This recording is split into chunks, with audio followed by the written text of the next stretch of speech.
Extra Jabardasth సింహం సింహం he's not a సింహం.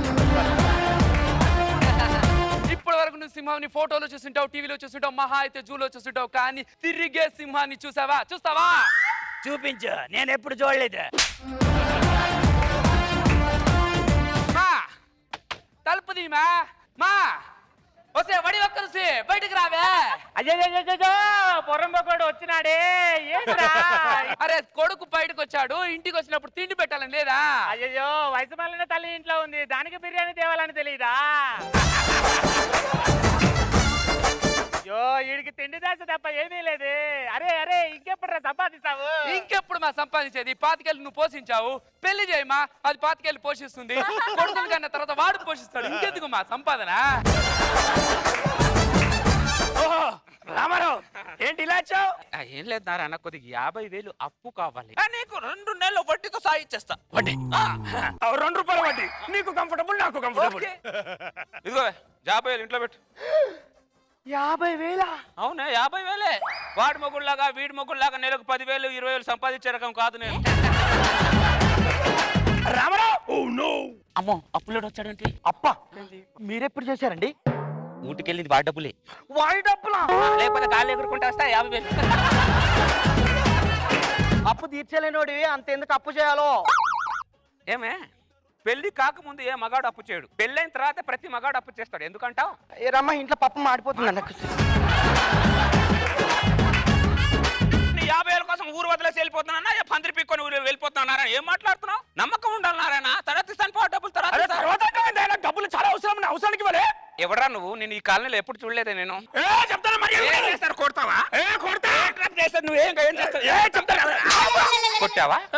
చాలు ఇంకా కోర్టులోనే కలుద్దాం. చాలు.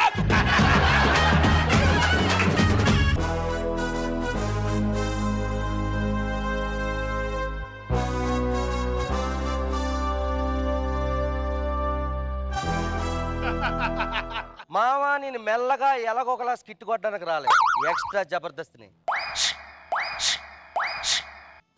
వచ్చా. ఏం వాళ్ళు పోసుకోలేరా? గుర్తుపెట్టుకున్నా కొడుకు, నా పేరు శంకర్. దస్తరికే బాధ్యతని మిలింగే, కాంట్రవర్సీ చేసింగే, ప్రైజ్ మ్యాన్ కొట్టింగే, జెండా పాతింగే. సార్ మీరు రీసెంట్ గా అబ్జర్వ్ చేశారో లేదు, జబర్దస్త్ ఎక్స్ట్రా జబర్దస్త్ పోల్చుకుంటే, మీరు రీసెంట్ గా అబ్జర్వ్ చేశారో లేదు, జబర్దస్త్ ఎక్స్ట్రా జబర్దస్త్ పోల్చుకుంటే ఎక్స్ట్రా జబర్దస్త్. డాక్టర్ దగ్గరికి వెళ్ళాను, హార్ట్ కండిషన్ బాగోలేదట, కిడ్నీ కూడా పొజిషన్ బాగోలేదన్నాడు. ఆస్తి మొత్తం నా పేరు మీద రాసిమని చెప్పారు. ఇప్పుడు నాకు పెళ్లి అయితే నీకు మొత్తం ఆస్తి నాకు రాసిస్తా కదా? ఎప్పుడన్నా మాట తప్పినాను రా. సరే ఒక్క నిమిషం. హలో మ్యారేజ్ బ్రో అండి, నిన్న ఫోన్ చేశారు కదా, సంబంధం ఏదో ఉందన్నారు కదా. సరే 1 గంటలో వస్తున్నానండి. గంట అంటే మరి శంకర్ స్కిట్ అయిపోతుంది రాజా. అమ్మాయి ఈ అడ్రస్ తెలిస్తే కొంచెం చెప్తే ఏంటి? ఎరా కత్తి లాంటి ఫికర్ ఉంటే ఏ అడ్రస్ అడుగుతావా? ఏ ముద్దో హగ్గు అడగలేవా? అడ్రస్ ఏనాదవా? ఎలా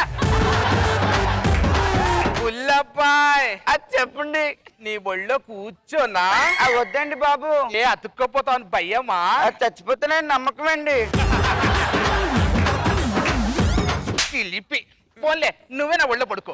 ఎవరన్నా చూసేస్తే ఆ భార్య అని చెప్పు. మీరు చాలా భారీగా ఉన్నారంటే నమ్ముతారు, కానీ భార్య అంటే ఎవరు నమ్ముతారండి?